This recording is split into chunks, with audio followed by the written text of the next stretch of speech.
Chapter 25. It had been 5 days since Evelyn had been summoned to Eric's quarters. While she waited for further contact from him, she went ahead with the other part of the plan he had outlined to her, complaining loudly at the prospect of being assigned to be one of his personal slaves. Accordingly to the story they had concocted, she would finish the week in the kitchen, then take up her new assignment. She professed her disgust with him in general, with his standard of cleanliness in particular, and spoke as often as she could of the cruelty he had shown her on the voyage to Helsham. To hear Eric described by Evelyn in those few days, he was the worst of the devil of hell, and with bad breath to boot. After several days of this, Jane, one of the senior kitchen slaves, said to her wearily, "There could be worse things for you, my girl. Get used to it." She turned away, tired of Evelyn's constant complaints, for in turn the life of a personal slave had some advantages, better food and clothing and more comfortable quarters among them. "I'll kill myself first," Evelyn called after her, glad of the chance to make her abhorrence of the jail more public. A passing kitchen hand, a freeman, not a slave, cuffed her heavily around the back of the head, setting her ears ringing. "I'll do it for you, you lazy slacker, if you don't get back to work," he told her. She shook her head, glaring her hatred after his retreating back, and hurried off to serve ale to Ragnar and his fellow diners. As ever, she felt a distinct surge of anxiety as she entered the dining hall under Ragnar's gaze, although reason told her that he was unlikely to signal her out from the dozens of others hurrying slaves busily serving food and drink. She still lived in the constant fear that somehow she would be recognized and Duncan's daughter.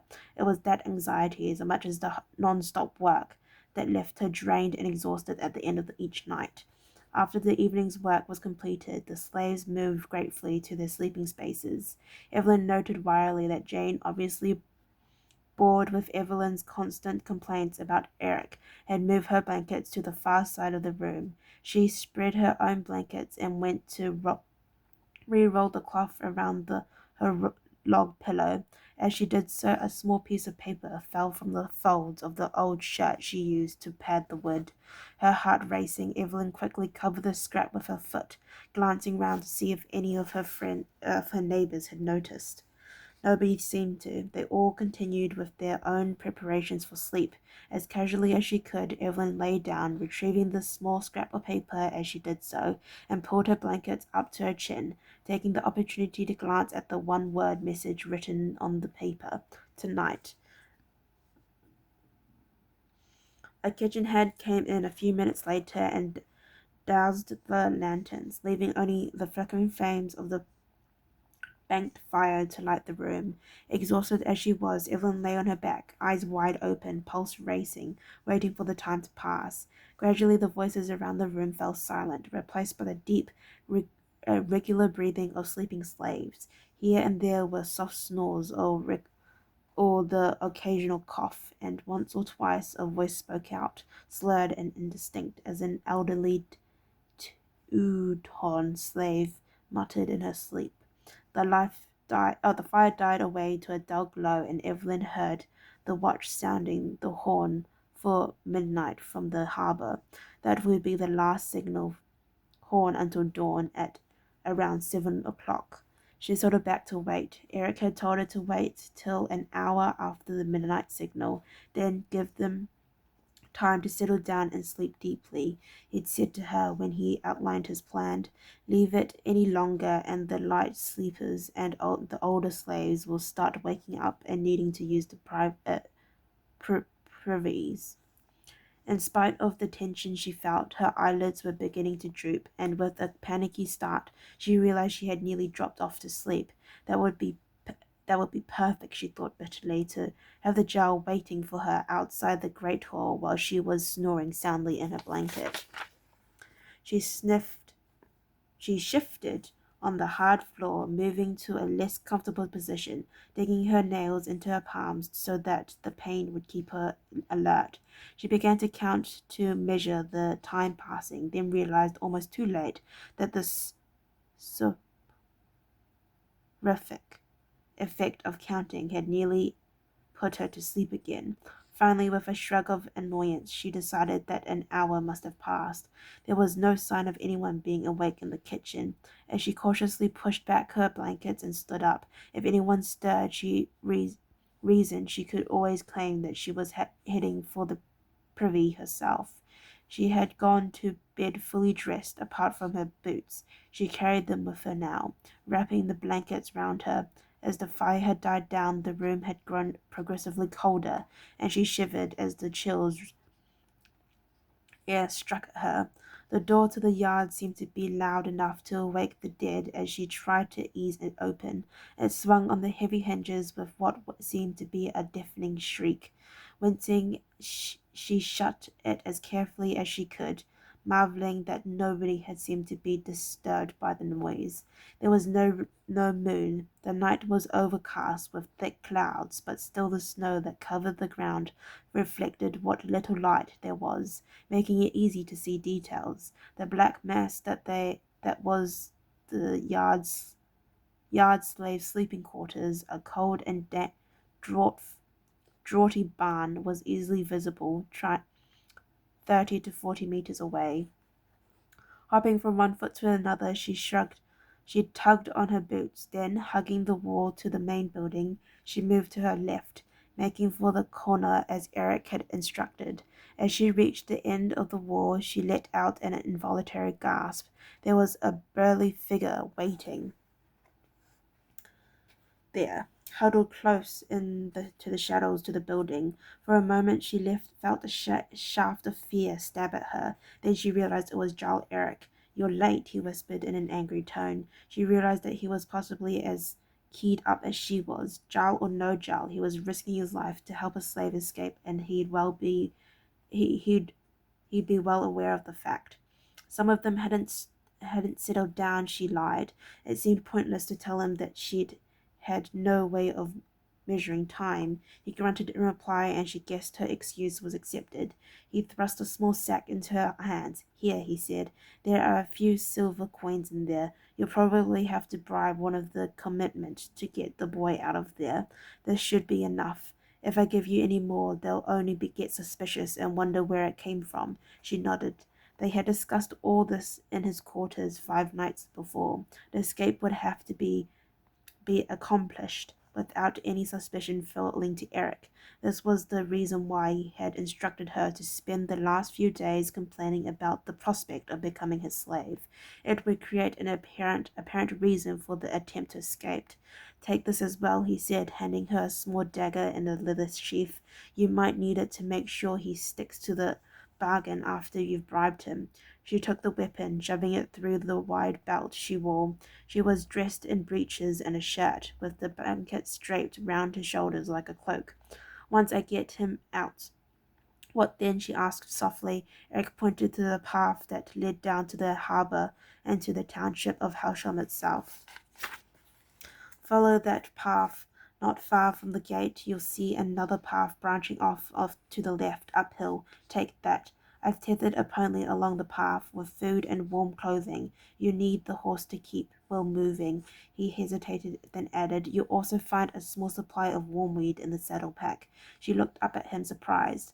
The other night he had made no secret of his distaste for the narcotic.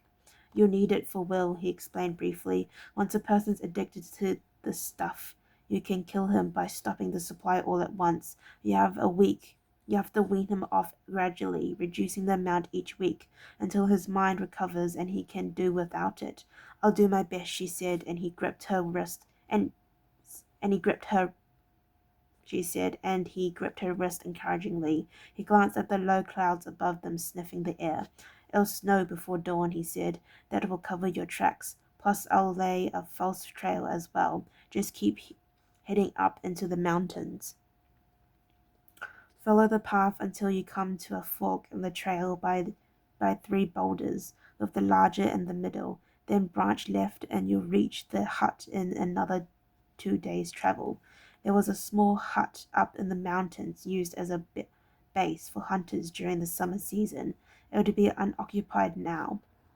and would provide a relatively safe refuge for them through the winter. Remember, he told her, once the spring Thor starts get moving, the boy should have recovered by then, but you can't afford to be caught up there by hunters. Get out once the snow's gone and keep heading south. He hesitated, then shrugged apologetically. I'm sorry I can't do more, he said. This is the best I could come up with at short notice, and if we don't do something now, Will won't survive much longer. She reached up on tiptoe and kissed his bearded cheek. You're doing plenty, she said. I'll never forget you for this, Joel Eric. I can't begin to thank you for what you have done, what you're doing. Awkwardly, he shrugged away her thanks. He glanced at the sky once more, then jerked his thumb at the yard slaves at barracks. You'd better get going, he told her. Then he added, good luck. She grinned quickly at him, then hurried across the bare patch of ground to the barracks. She felt glaringly exposed as she crossed the snow-covered yard and half expected to hear a challenge from somewhere behind her, but she made it to the building without incident and shrank gratefully into the shadows at the base of the wall. She paused a few seconds to regain her breath and let her heart settle to a more normal pace. Then she edged her way along the wall to the door. It was locked, of course, but only from the outside, and only with a simple bolt. She slid it back now, holding her breath as the metals rasped on metal, then swung the rickety door open and slipped inside. It was dark in the barracks, with no fire to light the gloom. She waited, letting her eyes grow accustomed to the darkness. Gradually she could make out the sleeping forms of the slaves, sprawled on the dirt floor, wrapped in rags and scraps of blankets. Light fell across them in the bars, coming through the gaps in the rough pine walls of the building. The commitment Eric had told her had a separate room at the end of the barracks, where they even kept a small fire burning for warmth, but there was always a chance that one of them might stay on watch in the main barrack. That was why he had given her the silver and the dagger. She touched her hand on the cold hilt of the weapon now, feeling it for reassurance. She had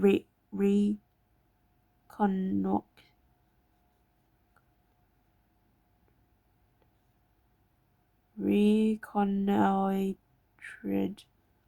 the barracks several days ago, and she knew roughly where Will had his sleeping space. She began to head towards it, picking her way carefully among the prone bodies.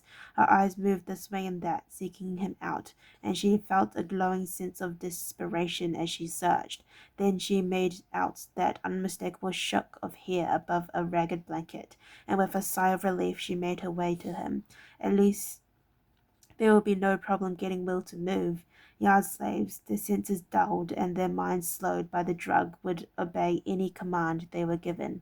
She crouched beside Will, shaking his shoulders to wake him, gently at first, then realizing that in his drugged state he would sleep like the dead, increasingly roughly. Will, she hissed, leaning too close to his ear. Get up, wake up.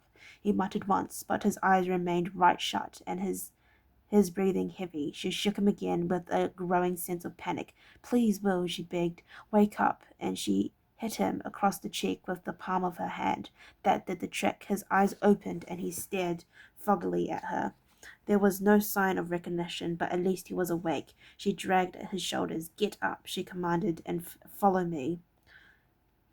Her heart leapt in triumph as he obeyed. He moved slowly, but he moved, rising groggily on his feet and standing swaying unsteadily beside her, waiting for further instructions. She pointed to the door, swinging open and letting a band of white light into the barracks. Go to the door, she ordered, and he began to trudge towards it, uncaring where he put his feet, kicking and treading on the other sleeping slaves. Remarkably, that showed little reaction, and most muttering or tossing in their sleep. She turned to follow him, but a cold voice from the far end of the room stopped her in her tracks. Just a moment, Missy. Where do you think you're going? It was a commitment. Committee man. Even worse, it was Egon. Jar Eric had been right. They did take turns to stand watch over the other slaves. She turned to face him as he made his way through the crowded room. Like Will, he paid no heed to the sleeping figures on the floor, treading on them as he came.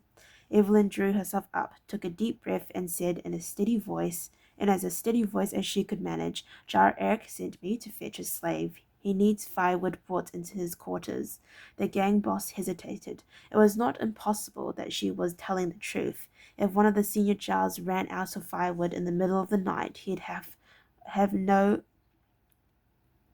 compunction about sending a slave to bring a new stack in. However, he was suspicious, and he thought he recognized the girl. He he sent for this slave in particular, he challenged. That's right, Evelyn replied, trying to sound unconcerned. It was the one part of their story that was thin. There was no reason why Eric or any other Scandinavian would have specified a particular yard slave for a menial carrying task. Why this slave? He pressed, and she knew the bluff wouldn't work. She tried another tack. Well, he didn't actually say this one, he just said a slave. But Will's a friend of mine, and he'll get to work inside where it's warm for a few hours, and maybe a decent meal. So I thought, she let the sentence hang, shrugging her shoulders, hoping he'd be satisfied. Aegon, however, simply continued to stare at her. Then finally his eyes narrowed in recognition. That's right, he said. You were in there the other day. I saw you looking around, didn't I? Inwardly, Evelyn cursed him. She decided she had to break this impasse quickly. She tugged out the small sack of coins and jingled it. Look, I'm just trying to do a friend a good turn, she said. I'll make it worth your while. He glanced quickly over his shoulders to make sure that none of the other committee men were witness to the scene. Then his hand shot out and he grabbed the sack from her. That's more like it, he said. I do something for you and you do something for me. He shoved the coins inside his shirt and moved closer to her, standing only a few centimeters away. Glancing over her shoulder, she saw that Will was waiting, an uninterested spectator, by the doorway. Suddenly Aegon grabbed her by the shoulders and pulled her closer to him. Maybe you can find a few more coins hidden somewhere, he suggested. Then a frown came over his face as he felt the sharp pain in his belly, and a warm trickle running down his skin from the spot where the pain was centered. Evelyn smiled without any warmth. Maybe I can gut you like a herring if you don't let go, she said, jabbing the razor-sharp dagger into his skin once more. She wasn't totally sure that herring were gutted, but neither did he seem to be. He backed up quickly, waving at the door and cursing her. All right, he said, get out of here, but make your friend pay for this when he comes back. With a vast sigh of relief, Evelyn hurried to the door, grabbing Will's arm and dragging him outside. Once there, she turned and slid the bolt home again. Come on, Will. Let's get out of here, she said, and led the way towards the path to the harbour. From the shadows, Jarl Eric watched the figures leave and heaved his own sigh of relief. Then, after a few minutes, he followed them. There was still work for him to do this night. Oh, look at that. We reached page 199. That's pretty cool. Anyway, thank you for listening to read chapter 25. If you'd like to listen to me read chapter 26, then please stay tuned and I will see you next time. Bye-bye.